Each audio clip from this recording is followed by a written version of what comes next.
is about to get underway. Now, you can see by his demeanour he's going to go for this. And that's because Sepp van Mark, he doesn't want him eating into the time gap that he's already posted, courtesy of his 10-second margin yesterday. That was the bonus at the line when he won the sprint. It was chaotic then, and this is likely to be in a very different way. He's a great bike handler, Brian. It bodes well for a strong run, and he's going to have to get one. He needs to be within about 20 seconds of the best time, and then he really will have taken control of this race. Yeah, I think he just, first and foremost, he had the stage win yesterday. Today is staying upright and doing the best time possible. He's thinking more of the overall, because when we think of the leading time at the moment, and we can remind everybody of that leading time of Stefan Kung, it's 10 minutes and 58 seconds at an average 49.2 kilometers an hour. I don't think that will be beaten today, but do I really think that Sagan can get within 10 seconds of it? I'm not too sure in these conditions. No, I don't think he'll still be the leader at the end of today, but frankly, the way he is riding, anything is possible. Brian, every single one of these corners, he's trimming beautifully at the moment, and he is hyper-motivated. Yeah, he would be. He's in the leader's jersey. I think, you know, smarting a little bit. You can see the way he was riding in Poland about his disqualification from the Tour de France. He's come back with a bit of vengeance and rode really well in the Tour of Poland. He's come here. He wants to win this race. The parcours suit him, and he's certainly going to give it a good go today. Yeah, it's a great race, this. It's an amalgamation of those of you who missed out yesterday. The explanation, they've basically drawn together some of the great classic races, such as the Gold Race, the Liège-Bastogne-Liège, Flanders. They make up the last 3 stages of this race. Sprinters in advance of that, and of course you have this time trial as well. Mark McNally, strong rider, but today is not his strength, and I think that's proving itself right now. He's going to be outside of the top 100. But safely completed, and it was a good finish yesterday by the rider from Wanty Group Gobert, and I'm expecting him to go well again tomorrow. We expect Peter Sagan to be in defensive mode, not necessarily to win the time trial today, although he'll give it a good go, but to impose himself upon this race. He will, of course, go brilliantly as this race draws to a conclusion, but also, oh, look at that, a double bunny hop. So not just going up and onto the top of some street furniture, but vaulting it entirely. We're going to see that move again. I'm hoping we get a slow-mo. He is on a mission, Brian. Yeah, just trying everything to get the fastest out these conditions. Very difficult for the late starters here in the time trial, the second day here in the BinckBank Tour, but Peter Sagan, if he can sprint well over the next couple of days, maybe take some more bonus seconds, limit his losses today, and then go into the final 3 stages, which are fairly hilly. To be honest, if he gets in the top 20, he'll be favourite to take the title, full stop. We've got some sprint days coming up, and if the weather stays as grisly as it is, and Peter Sagan is likely to cope very well. King there is our leader, as you've just seen. The only rider, in fact, to go under the 11-minute mark. Everybody else, including the main players who will be gunning for the title late on, have come late to the party. This is Magnus Cort Nielsen. This is a very strong run as well. It'll be outside of the top 40s, I imagine, but use it as a benchmark, if you will, by which we will measure Peter Sagan. Magnus Cort Nielsen, strong rider, often thrives in grisly conditions, but when you factor in a time trial as well, it's a hard thing to master as he crosses the line, and 47 seconds in arrears of the best time so far. One man who was very determined was Sepp van Mark. Josh Sutherland as well produced a remarkable performance as well to open his account essentially for this race. There'll be others out there, I think, who are in danger of being caught, and this is one man, Laurens de Vries. If he takes it easy, well, with a 2-minute margin, he's unlikely to be caught, but there we are. You can ignore the intermediate time checks. They look slightly dodgy at the moment. I don't think de Vries is 1 second down overall, but I think as it stands right now, in the GC, I should say, as opposed to the today's stage, this is one of the corners that have been foxing a few out there. In fact, Tony Martin took a tumble, so did Niels Pollitt. And the best of the best of the Germans, Josh Sutherland, doing a stellar job out there. As far as the top 10 is concerned, it was nailed down early on. And so it's about how those of the late runners, where we find most of our general classification contenders late on. This is the sketchy corner that caught out so many. And this particular camera on this particular motorcycle has had a bit of water inundation, as you can see. But Peter Sagan is, well, he's wrestling as best he can throughout these appalling conditions, Brian. It's a pleasure to watch. Yeah, it certainly is.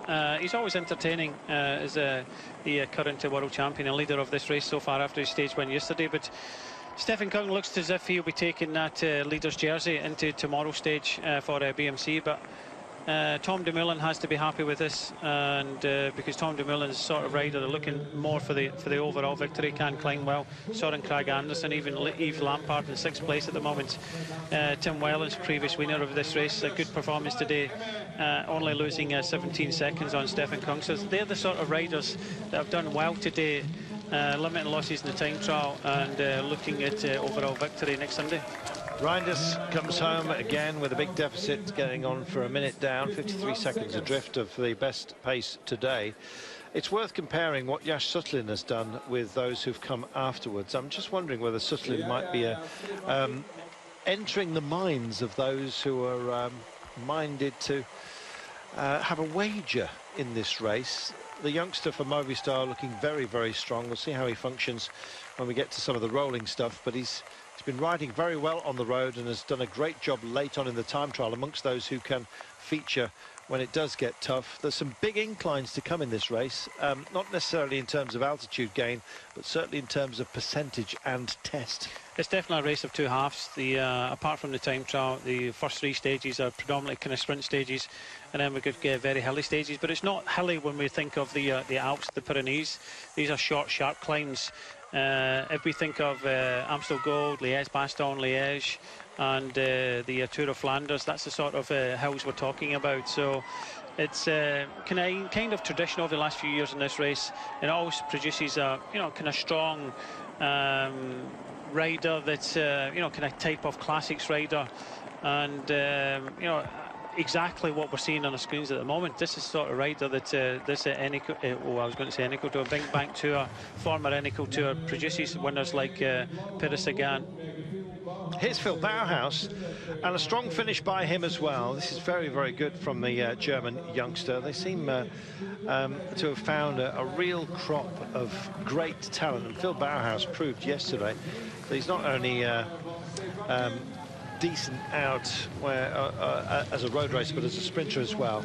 And his time trialing today, well, you probably would be a little bit disappointed, but his spittle-laced chin here tells you the effort that he's actually put in, and for that we thank him. 79th place along the way today, sort of a marker, I think you might say, but possibly one of doom.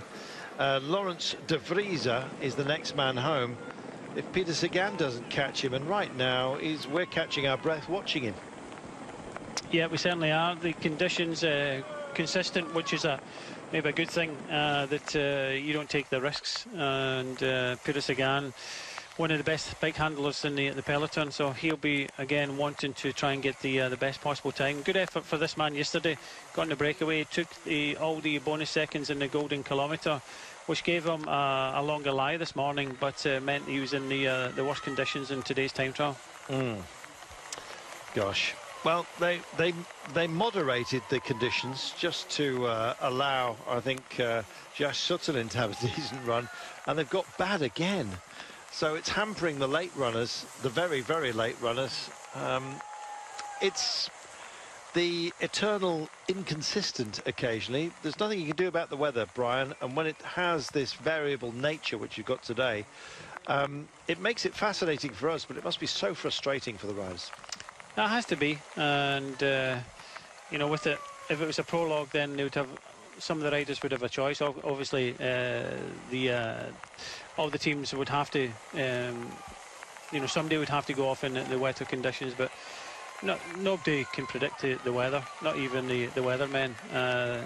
So it's very difficult to decide, and over this time trial today, the decider was yesterday. It's where you finished in that stage yesterday to determine where you're going to start today. Laurens de Vries It's going to be in the 70s, isn't it? And possibly worse by the time he comes to the line. And just look at the time. Stephen Kung time. It was a good time. Let's not beat about the bush. But the likes of Jos van Emden, who went the wrong way.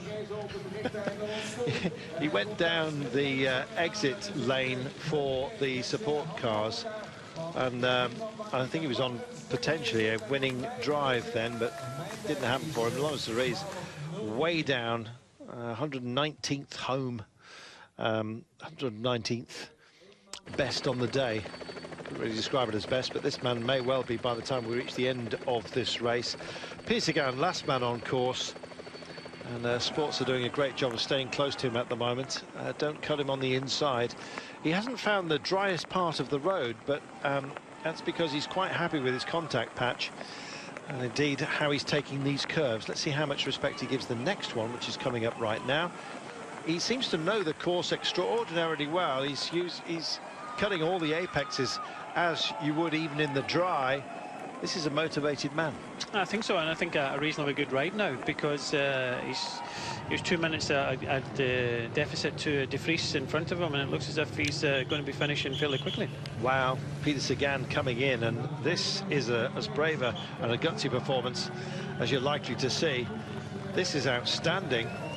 Sagan, in these conditions, we remind you, it's been wet all day, but nothing like this. And he's going to get himself, what, top 20 spot? But more important than that, this is a huge grab. 17th place today at 11:23.